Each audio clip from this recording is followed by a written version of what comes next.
स्वराज्य संवाद न्यूज, जनतेच्या हक्काचं व्यासपीठ।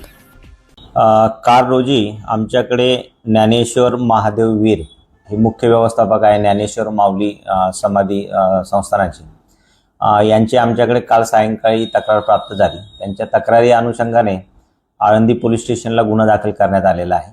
त्यामध्ये त्यांची तक्रार अशी आहे की त्यांच्या संस्थानामध्ये सेवक म्हणून काम करणारा विशाल बाळू वारुळे वय 33 वर्ष, राहणार 24वाडी, मूळ राहणार नारायणगाव जुन्नर, हा मागील जानेवारी महिन्यापासून हा त्यांच्या संस्थानामध्ये काम करतोय सेवक म्हणून। आणि या महिन्यातल्या 12, 13 आणि 16 तारखेला CCTV फुटेज त्यांनी चेक केला असता त्यांच्या असं लक्षात आलं की मंदिरामध्ये ज्या दानपेट्या ठेवलेल्या आहेत त्या दानपेट्यामधील पैसे काढण्याची, कॅशियर बरोबर पैसे दानपेटीमधून काढून कॅशियर रूममध्ये जमा करण्याची जबाबदारी त्याच्याकडे सोपवण्यात आली होती।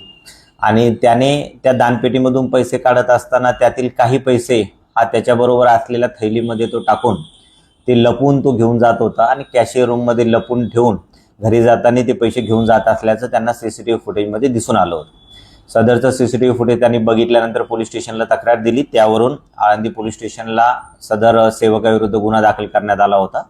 काल रात्री आम्ही त्याला गुन्ह्यामध्ये अटक करून त्याचा पुढील तपास चालू आहे। कोणते गुन्हे दाखल आहे का कोणत्या पोलीस स्टेशनमध्ये, आणि तो आळंदी देवस्थानमध्ये कशा पद्धतीने आला, काय एकंदरीत त्याची मोडस होती? मंदिर प्रशासनाकडून मिळालेल्या माहितीप्रमाणे तो 1.5 ते पावणे 2 वर्षापूर्वी आळंदी मंदिरामध्ये सेवक म्हणून काम करत होता। सुरुवातीला त्याने अन्नदान विभागामध्ये काम केलं आणि मागच्या जानेवारी महिन्यापासून तो कॅशियरला दानपेटीतील रक्कम काढण्यासाठी मदतनीस म्हणून काम करत होता। त्याच्यावर काही इतर गुन्हे दाखल आहेत का याबाबतची माहिती आम्ही तो राहत असलेल्या नारायणगाव, जुन्नर, यवत या पोलीस स्टेशनकडे मागणी केलेली आहे। ती माहिती प्राप्त झाल्यानंतर त्याप्रमाणे पुढील तपास केला जाईल।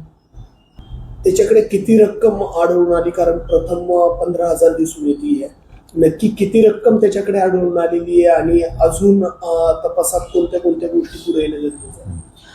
जी प्रथम तक्रार प्राप्त झालेली आहे ती 3 दिवसाच्या फुटेजच्या अनुषंगाने सरासरी अंदाजे 5,000 प्रमाणे रक्कम त्यांनी चोरी केली असावी अशी 15,000ची आमच्याकडे प्रथम तक्रार प्राप्त झाली होती। त्याला अटक केल्यानंतर आम्ही जी त्याची घरजडती घेतली त्यामध्ये त्याच्या घरामध्ये 3,83,000 रुपये जवळपास हे रिकवर झालेले आहेत। त्याबाबत ती अमाऊंट कुठली आहे नेमकी आणि त्याबाबतचा तपास आम्ही त्याच्याकडे करत आहोत। यामध्ये अजून देवस्थानमधील कोणी सहभागी आहे का, याच्यावरती कोणी ही जबाबदारी दिली होती, त्यांचा काही तपास करण्यात आला आहे? जी प्राप्त तक्रार आहे त्या तक्रारीच्या अनुषंगाने आम्ही अजून जे बाकी शिल्लक फुटेज आहे ते फुटेज सुद्धा सगळे आम्ही तपासणी करत आहोत। तसेच याच्यामध्ये कुणाचा सहभाग आहे का किंवा याचा कोणी साथीदार आहे का याबाबत सुद्धा पुढील कालावधीमध्ये PCR मध्ये तसा तपास करून ते निष्पन्न केलं जाईल।